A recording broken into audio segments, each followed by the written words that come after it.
करते समय किसी भी ऋणी की क्रेडिट क्षमता का आकलन करना होता है। वो कितना लोन पहले से ले रखा है, जो लोन लेने आ रहा है ऐसा तो नहीं उस प्रकार का लोन उसने कहीं और से पहले भी ले रखा है। पता चला कोई ऋणी आपके पास हाउसिंग लोन लेने आ रहा है, पता चला वो हाउसिंग लोन पहले से ही लिए बैठा है।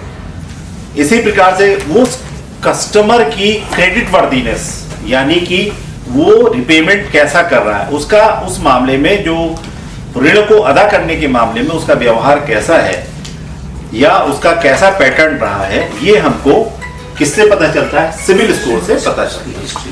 देखिए, CIC act, credit information companies act 2005 का है, ठीक है। CIC एक्ट 2005 का है। इसके अंतर्गत बैंकों को सुविधा देने के लिए 4 क्रेडिट इंफॉर्मेशन कंपनी स्थापित की गई। एक किया गया ट्रांस यूनियन सिविल, दूसरा एक्सपीरियन,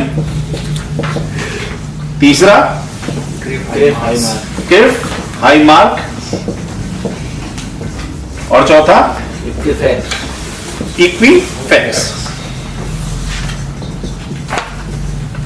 ये 4 क्रेडिट इंफॉर्मेशन कंपनीज जो बनाई गई, यानी कि ये 4 क्रेडिट इंफॉर्मेशन कंपनीज हैं, इन कंपनीज का काम क्या है कि क्रेडिट के जो क्रेडिटर है, जो ऋणी है, उस ऋणी की क्रेडिट वर्दीनेस कैसी है ये हम उससे चेक करते हैं।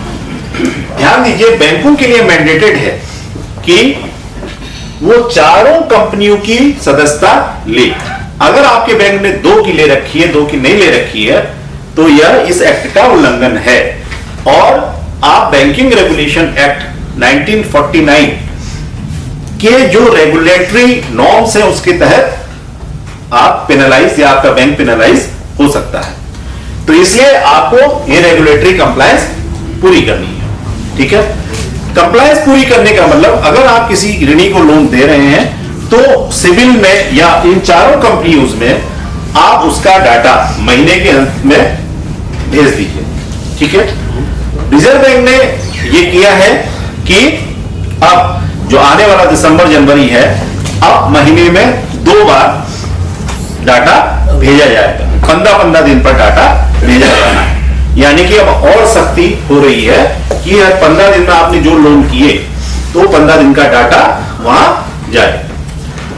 किसी भी आपके पास कोई लोनी किसी भी प्रकार का ऋण लेने के लिए आया, रिटेल में मान लीजिए कोई ऋण लेने आया, तो आप उसकी क्या करते हैं? सिविल स्कोर चेक करते हैं। किसी भी कंपनी का, इन 4 में से किसी भी कंपनी का आप सिविल स्कोर निकालिए, और जब निकालते हैं तो ऐसी स्थिति में क्या होता है कि हम ये देखते हैं कि वो जो लोनी है उसका जो मार्क है, स्कोर है, वो हमारे मानकों के अनुसार है या नहीं। अगर आपके बैंक ने सिविल स्कोर के तहत सर्कुलर जारी कर रखा है कि हम उस व्यक्ति को लोन करेंगे जिसका सिविल स्कोर 700 या 700 प्लस होगा, तो उसी को आप लोन कर पाएंगे। किसी व्यक्ति का लोन अगर सिविल स्कोर 649 है तो ऐसे व्यक्ति को हम ऋण नहीं करेंगे।